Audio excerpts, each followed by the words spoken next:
नमस्कार दोस्तों, स्वागत है मेरे यूट्यूब चैनल पर। आज हम जो राजस्थान की शिक्षा में बढ़ते कदम यानी कि RKSMBK के तहत जो 17 से 20 तारीख तक जो आपके एसए 2 होगा यानी कि आकलन 2 होगा, उसका मॉडल पेपर यानी कि अभ्यास प्रश्न पत्र हम हल करेंगे। यानी कि किस प्रकार का आपका प्रश्न पत्र आएगा और आपको किस प्रकार से उसको हल करना है, ये सब आज के वीडियो में हम बताएँगे। तो चलिए आज का वीडियो शुरू करते हैं। टोटल 15 अंक का होगा आपका जो मॉडल पेपर है, ये 15 अंक का है। आपका जो पेपर होगा वो होगा आपके 20 अंक का, यानी कि 30 अंक का होगा, सॉरी। तो 30 अंक का होगा आपका वो 17 से 20 तारीख को होने वाला आकलन इसी प्रकार का आएगा। और आपको एक प्रश्न पत्र यानी कि OCR शीट दी जाएगी, उसके अंदर आपको पिछली बार जो ऐसे आकलन फेस्ट होगा उसी तरह आपको राइट का चिन्ह लगाना है। जो भी ऑप्शन सही होगा यानी कि जो भी विकल्प सही है उस पर आपको राइट का चिन्ह लगाना होगा OCR में। तो आइए एक एक करके सभी प्रश्न हल करते हैं। पहला प्रश्न है, अंक 60795 से बनने वाली 5 अंकों की सबसे बड़ी संख्या कौन सी होगी?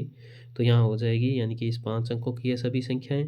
और यहाँ पर 97,000 सबसे पहले है, तो यहाँ 90,000 है, यहाँ 79 गुणिया 80,000 है, और यहाँ पर है 50,000। तो हमें पता है कि 97 है यानी कि 97,000 है, वो ज़्यादा होगी, तो यहाँ ए है वो सही हो जाएगा। नेक्स्ट दूसरा प्रश्न है, निम्न में कौन सा विकल्प सत्य है? तो यहाँ हो जाएगा 19,009 है वो 10,909 से अधिक है, तो ये चिन्ह है वो सही हो जाएंगे, बाकी सब गलत हो जाएंगे। नेक्स्ट है, किस अंक का स्थानीय मान सबसे कम होता है? तो इकाई का अंक होता है उसका स्थानीय मान सबसे कम होता है, तो ए विकल्प सही हो जाएगा।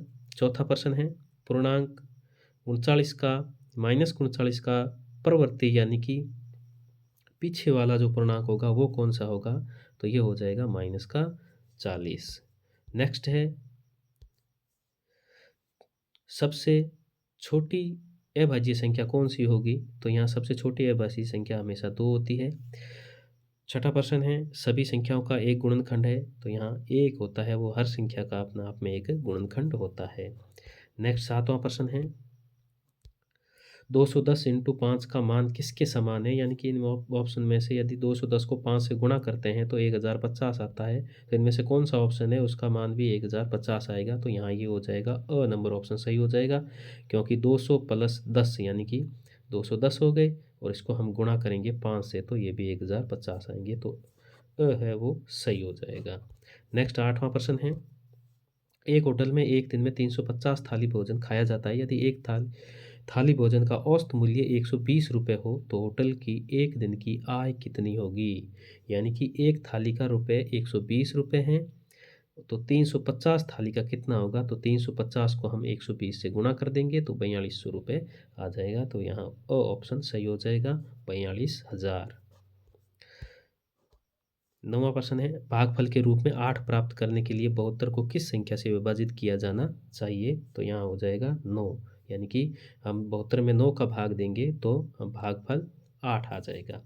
नेक्स्ट 10वां प्रश्न है, 4 और 6 के समान गुणनखंड होंगे? तो यहाँ हो जाएगा 2 और 3। नेक्स्ट 11 प्रश्न है, 7 की घात 4 में भाग देना है 7 की घात 2 का, तो फिर मान कितना होगा?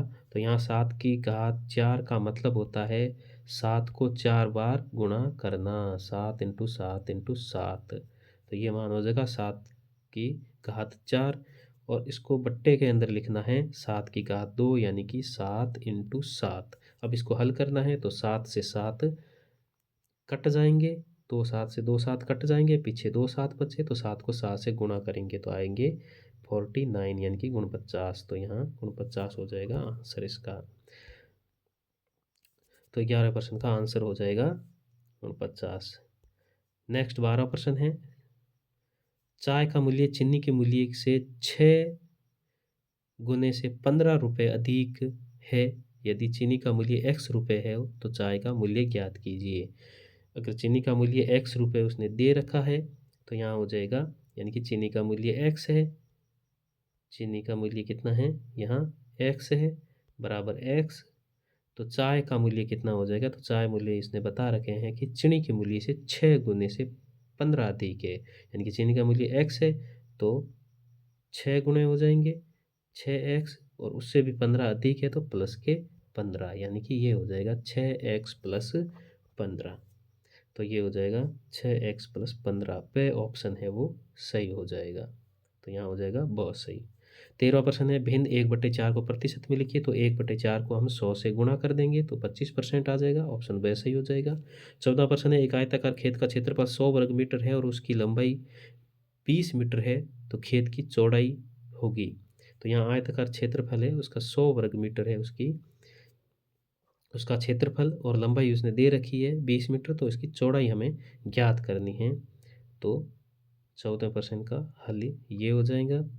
यहाँ आयत है, इसकी लंबाई 20 है, चौड़ाई हमने माना x मान लिया। तो यहाँ हो जाएगा आयताकार छेद का क्षेत्रफल है वो 100 वर्ग मीटर है, लंबाई है वो 20 मीटर और चौड़ाई है वो x है। तो आयत का क्षेत्रफल का सूत्र होता है लंबाई इंटू चौड़ाई। तो क्षेत्रफल हमें 100 यहाँ दे रखे हैं और लंबाई 20 है और चौड़ाई हमने x दे रखी है, तो x मानी है तो 20 को x से गुणा कर देंगे। तो 100 की जगह क्षेत्रफल 100 रखे हुए हैं, बराबर 20 को x से गुणा करेंगे तो 20x हो जाएगा। तो x बराबर पक्षांतरण करने पर x बराबर 100/20, यानी कि 0 0 कट गया और 10 में 2 का भाग देंगे तो 5, तो x बराबर 5 मीटर, यानी कि जो चौड़ाई है उसका मान आ जाएगा 5 मीटर। तो ये हो जाएगा आंसर। नेक्स्ट प्रश्न है 15वां प्रश्न। एक पार्क 125 मीटर लंबा और 115 मीटर चौड़ा है, तो तन में इनके चारों ओर 10 चक्र लगाता है तो वह कितनी दूरी तय करता है। यानी कि एक पार्क है, वो लंबाई है उसकी 125 हो जाएगी और चौड़ाई है वो हो जाएगी 115। तो यहाँ हमें अगर लंबाई 125 है तो ये इसकी सामने वाली भुजा भी 125 की होगी और उधर अगर आयत की 115 चौड़ाई है तो ये चौड़ाई भी 115 होगी। तो टोटल एक चक्कर लगाने में कितनी दूरी तय होगी, तो 125 और 125 कितने हो जाएंगे 250 और यहाँ से यानी कि 125 हो जाएंगे और ये जो चौड़ाई है वो 115 है, तो 125 और 125 हो जाएंगे 250, 115 और 115 हो जाएंगे 230, 250 और 230 हो जाएंगे 480।